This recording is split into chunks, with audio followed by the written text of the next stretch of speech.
नमस्कार दोस्तों, आर के म्यूजिक 95 में आपका स्वागत है।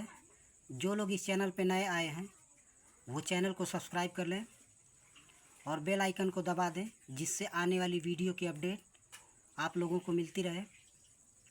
आज मैं लेके आया हूँ एक सैड सॉन्ग, तो आइए देखते हैं मुखड़ा।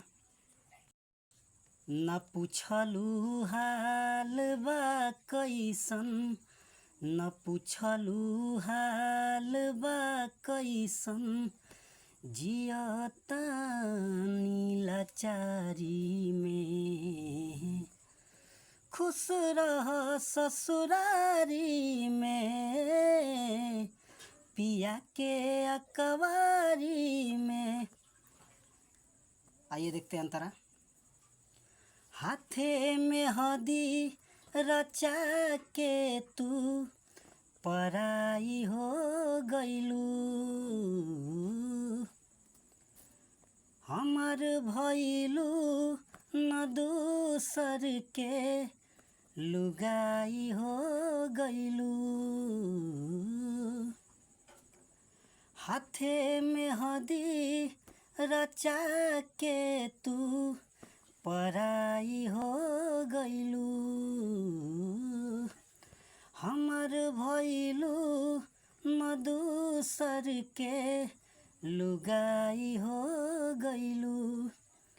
मिले ना चैन दिलावा के, रहिले बेकरारी में। खुश रह ससुरारी में, पिया के अकवारी में।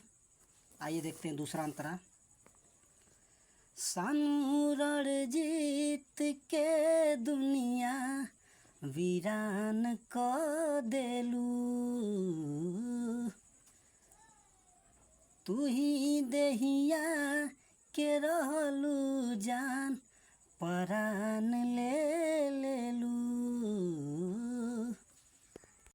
हाँ, सानू रणजीत के दुनिया वीरान क देलू,